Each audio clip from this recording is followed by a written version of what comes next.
కాపు ఉద్యమ నేత ముద్రగడ పద్మనాభం చేస్తున్న ఆమరణ నిరాహార దీక్ష 6వ రోజు కొనసాగుతోంది. రాజమండ్రి ప్రభుత్వ ఆసుపత్రిలో ఆయన ఎలాంటి ఆహారం తీసుకోకుండా దీక్ష చేస్తున్నారు. తమ డిమాండ్లు నెరవేర్చే వరకు దీక్ష విరమించేది లేదని ముద్రగడ స్పష్టం చేశారు. ముద్రగడ ఆరోగ్యంపై డాక్టర్లు ఆందోళన వెలుబుచ్చుతున్నారు. ఏ క్షణానికి ఏ రకంగా ఉంటుందోననే భయాందోళన ప్రతి ఒక్కరిలోనూ ఉత్కంఠ కనిపిస్తోంది. ముద్రగడ ఆరోగ్యం మరింత క్షీణించిందని వైద్యులు తెలిపారు. ఈ నేపథ్యంలో ముద్రగడ దీక్షపై ఒత్తిడి పెరుగుతుండటంతో ఎట్టకేలకు ప్రభుత్వం చర్యలకు ఉపక్రమించింది. సెంట్రల్ జైలు నుంచి కాపు నేతల్ని ఆసుపత్రికి రప్పించిన అధికారులు వారితో చర్చలు జరుపుతున్నారు. ఈ చర్చలు ఒక కొలిక్కి వస్తాయా, సానుకూలమైన నిర్ణయం వెలువడుతుందా అనే దానిపై మా ప్రతినిధి గోపి మనకు ఫోన్ లైన్ లో సిద్ధంగా ఉన్నారు. గోపి. రవిశంకర్, తూర్పుగోదావరి జిల్లా రాజమహేంద్రవరం ప్రభుత్వ ఆసుపత్రిలో తన దీక్షను కొనసాగిస్తున్న ముద్రగడతో దాదాపు 2 గంటలుగా కాపు ప్రజాప్రతినిధులతో పాటు కాపు నాయకులు, జేఏసీ నాయకులు కూడా చర్చలు నిర్వహించారు. అయితే ఈ చర్చలు తుదికి ఫలితాన్ని ఇవ్వనట్లుగా తెలుస్తోంది. ఎందుకంటే ఆయన తొలితి నుంచి ఏ లక్ష్యంతో అయితే ఈ ఉద్యమాన్ని ప్రారంభించారో ఆ లక్ష్యాన్ని చేరుకుంటేనే తప్ప ఆ లక్ష్యాన్ని నెరవేర్చేందుకు ప్రభుత్వం ముందుకు వస్తే తప్ప తన ప్రధానమైనటువంటి కేసులు ఎత్తివేత డిమాండ్ను ప్రభుత్వం అంగీకరిస్తే తప్ప తాను ఎట్టి పరిస్థితుల్లోనూ ఆమరణ నిరాహార దీక్షను వీడేది లేదని చెప్పి ముద్రగడ పద్మనాభం తన అనుచరుల వద్ద సైతం వెల్లడించినట్లు తెలుస్తోంది. ఈ నేపథ్యంలో ఇప్పుడిప్పుడే ముగిసినటువంటి చర్చలు, తొలికి వచ్చినటువంటి చర్చల్లో కూడా చివరకు ఆయన ఈ దీక్ష విరమించడానికి అంగీకరించినట్లుగా తెలుస్తోంది. అయితే కనీస పరీక్షలకు కూడా ఆయన అంగీకరించనని వెల్లడించినట్లుగా తెలుస్తోంది. ముఖ్యంగా దాదాపు 2 గంటల క్రితం నుండి కూడా ఇరువురి డిఐజీలు, సిఐడి డిఐజీతో పాటు Eluru range DIG SC Ravi Prakash తో పాటు కలెక్టర్ అరుణ్ కుమార్, జేసీ తదితర అధికార యంత్రాంగంతో పాటు పక్కా వ్యూహంతో ఆయన ఎవరి మాట అయితే వింటారో అటువంటి కాపు నేత కూడా ప్రభుత్వ యంత్రాంగం రంగంలోకి దించింది. అయినప్పటికీ కూడా ప్రభుత్వ వ్యూహం బెడుసుకొట్టిందనే చెప్పవచ్చు. ఎందుకంటే ఆయనను ఏ విధంగా నచ్చ చెప్పి ఆయనకు వైద్య సేవలు తీసుకునే విధంగా చర్యలు తీసుకోవాలని చెప్పి ప్రభుత్వం ఉదయం నుంచి ప్రయత్నాలు చేస్తోంది. మరోపక్క కాపు నేతలు హైదరాబాద్ వేదికగా సమావేశమై అన్ని పార్టీలకు చెందిన నేతలు కూడా మూకుమ్మడిగా డెడ్ లైన్ విధించడంతో ప్రభుత్వంపై మరింత ఒత్తిడి పెరిగింది. ఈ నేపథ్యంలోనే ఉదయం నుండి కూడా ఈ చర్చల దిశగా ప్రభుత్వం అడుగులు వేసింది. ఇందులో భాగంగానే రిమాండ్ లో ఉండి దాదాపు 14 రోజుల రిమాండ్ లో ఉన్నటువంటి ప్రధాన అనుచరులు ముద్రగడకి అత్యంత సన్నిహితంగా ఉండేటటువంటి ఆకుల రామకృష్ణతో పాటు పలువురు నేతలను కూడా ఇక్కడికి తీసుకొచ్చారు. నల్లా విష్ణుమూర్తి, వాసిరెడ్డి యేసుదాసు తదితరులను కూడా ప్రత్యేకతో ఇక్కడికి తీసుకొచ్చి ఆయనతో చర్చలు నిర్వహించినట్లుగా తెలుస్తోంది. ఈ చర్చల్లో అనంతరం కూడా ముద్రగడతో చర్చించినటువంటి కాపు నేతలు చివరకు నిరాశతోనే తిరిగి వచ్చినట్లుగా సమాచారం ఉంది. అయితే ఒకటి మన అందరం ఏ లక్ష్యంతో అయితే ఈ దీక్షను చేపట్టామో, ఏ లక్ష్యంతో అయితే కాపు ప్రారంభించామో ఆ ఉద్యమం తుదిదశకు చేరుకుని అవసరమైతే తన ప్రాణాలు పోయాకనైనా ఈ కాపు ఉద్యమానికి మేలు జరగాలని, కాపు ప్రజలకు మేలు జరగాలని చెప్పి ముద్రగడ వెల్లడి చేస్తోంది. ఏది ఏమైనప్పటికీ కూడా ఈ చర్చల అనంతరం ఒక కొలికి వస్తుందనుకున్నటువంటి ఈ ముద్రగడ వ్యవహారం ఇప్పటికీ కూడా సందిగ్ధంగానే ఉండడంతో ప్రభుత్వం మరింత ఒత్తిడి పెరిగిందని చెప్పచ్చు. రవిశంకర్.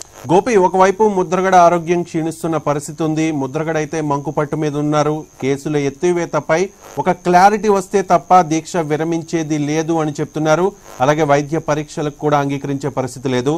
అయితే అధికారులను మధ్యవర్తులుగా పంపి ఎవరైతే రిమాండ్ లో ఉన్నారో ఆకుల రామకృష్ణ, నల్లా విష్ణుమూర్తి, వాసిరెడ్డి యేసుదాసు ఇలాంటి నాయకులతో ప్రస్తుతం సంప్రదింపులు కోసం పంపించారు. ఒకవేళ అధికార పార్టీకి చెందిన కాపు సామాజిక వర్గానికి చెందిన నాయకుల్ని ఎవరినైనా పంపిస్తే చర్చలకు ఒక కొలిక్కి వస్తాయా అనే దానిపై ఏదన్నా ఆలోచిస్తోందా ఇప్పుడు ప్రస్తుతం?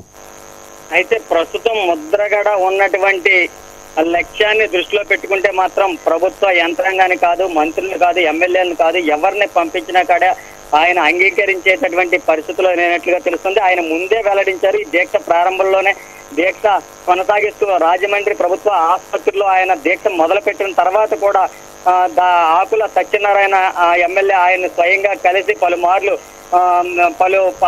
ఆయన వద్ద పలు డిమాండ్లు ఉంచారు. ఏం చేస్తే బాగుంటుందని చెప్పి కూడా ఆయనతో మాట్లాడడం జరిగింది. ఈ నేపథ్యంలో కూడా ఆయన ఎవరిని ప్రభుత్వ దూతలుగా వస్తే తాను అంగీకరించబోనని చెప్పడంతో ప్రభుత్వం చిట్ట చివరకు ఎస్పీని రంగంలోకి దించింది. ఎస్పీ రవిప్రకాష్ కూడా 2 రోజుల క్రితం సిబిఐ ఎంక్వైరీ చేయడానికి ప్రభుత్వం సిద్ధంగా ఉందని, ఆమరణ నిరాహార దీక్షను మీరు విరమించి వైద్యం చేయించుకోవాలని చెప్పి ఒక సందేశాన్ని అయితే పంపించారు. అప్పట్లో కూడా దానికి ముద్రగడ పద్మనాభం అంగీకరించలేదు. ఏదైతే తన ప్రధాన డిమాండ్ ఉందో ఆ డిమాండ్కు తలొగ్గి ప్రభుత్వం న్యాయంగా అడుగుతున్నటువంటి డిమాండ్ను దృష్టిలో పెట్టుకుని ప్రభుత్వం కేసులు ఎత్తివేస్తే తప్ప తాను దీక్ష విరమించబోనని అప్పట్లో కూడా చెప్పారు. అదే విషయాన్ని ఆకుల సత్యనారాయణ పలు దఫాలు ఆయన్ను సందర్శించి మధ్యవర్తిత్వం వహించిన సమయంలో కూడా ముద్రగడ పద్మనాభం ఇదే అభిప్రాయాన్ని వెల్లడి చేశారు.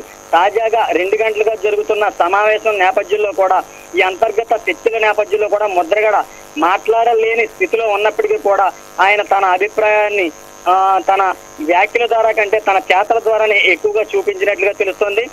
ముఖ్యంగా ఏదైతే మన లక్ష్యం ఉందో ఆ లక్ష్యం నెరవేర్చే వరకు మాత్రం నేను ఏమైపోయినా పర్వాలేదని తన అనుచరుల వద్ద వెల్లడించినట్లుగా తెలుస్తోంది. అయితే ప్రస్తుతం రేపటి నుండి మరింత ఉధృతంగా ఆందోళన జరిగే అవకాశం ఉంది. ఒక పక్క ముద్రగడ ఆరోగ్యం కూడా గత 5 రోజులతో పోల్చుకుంటే ఈ రోజు భారీగా క్షీణించినట్లు వైద్యులే వెల్లడించారు. ముఖ్యంగా ఆయన కనీసం నిలబడడానికి కూర్చోవడానికి కూడా ఆయన ఓపిక లేదని, ఆయన నిల్చోవడానికి ప్రయత్నిస్తున్న సమయంలో పడిపోయిన సందర్భాలు కూడా ఉన్నాయని చెప్పి వైద్య బృందం వెల్లడించారు. ఆయనకు అత్యవసర సేవలు అవసరమని చెప్పి ఆయన వెల్లడించారు. ఈ నేపథ్యంలోనే ప్రభుత్వం కూడా ఈ ముద్రగడకు ఏదైనా జరిగితే రాష్ట్రంలో తీవ్ర పరిణామాలు తీవ్ర పరిస్థితులు ఎదురయ్యే అవకాశం ఉన్న నేపథ్యంలో ఈ చర్చలకు దాటి మార్గాలు వేసినట్లుగా కూడా మనం భావించవచ్చు. అయితే మరి రేపు ఉదయం కూడా పవన్ కళ్యాణ్ కూడా ఇక్కడికి జనసేన అధినేత వస్తాడన్న సమాచారం కూడా ప్రచారం కూడా విస్తృతంగా సాగుతుంది. అయితే ఈ నేపథ్యంలో ప్రభుత్వం కూడా ఒకవేళ పవన్ నే రంగంలోకి దించి చర్చలు నిర్వహించి ఈయన్ను ఒప్పించడానికి ఏమైనా ప్రయత్నం చేస్తుందా లేక పార్టీ వర్గాల నుంచి ఏమైనా ప్రయత్నిస్తుందా అన్నది మాత్రం మనం వేచి చూడాలి. Right, thank you for the updates Gopi. ఎప్పటికప్పుడు తాజా సమాచారం కోసం మిమ్మల్ని కాంటాక్ట్ చేస్తూ ఉంటాం. కాపు ఉద్యమ నేత ముద్రగడ పద్మనాభం చేస్తున్న ఆమరణ నిరాహార దీక్ష 6వ రోజు కొనసాగుతోంది. ఈ నేపథ్యంలో ముద్రగడ దీక్షపై ఒత్తిడి పెరుగుతూ ఉండడంతో ఎట్టకేలకు ప్రభుత్వం చర్యలకు ఉపక్రమించింది. ఎస్పీ స్థాయి అధికారులు 3, అలాగే సెంట్రల్ జైల్లో రిమాండ్లో ఉన్న కాపు నాయకులు ఆకుల రామకృష్ణ, నల్ల విష్ణుమూర్తి, వాసిరెడ్డి యేసుదాసుల్ని ప్రభుత్వాసుపత్రికి పంపించి ముద్రగడతో చర్చలకు పంపించినట్లుగా తెలుస్తోంది. ఈ నేపథ్యంలో చర్చలు ఒక కొలిక్కి వస్తాయని అందరూ ఆశించారు. కానీ సానుకూలమైన నిర్ణయం ఏమీ లేదన్నట్లుగా మనకి సమాచారం అందుతోంది. కేసుల ఎత్తివేతపై క్లారిటీ ఇస్తే తప్ప దీక్షను విరమించేది లేదని, వైద్య పరీక్షలకు కూడా అంగీకరించేది లేదని ముద్రగడ స్పష్టం చేశారు.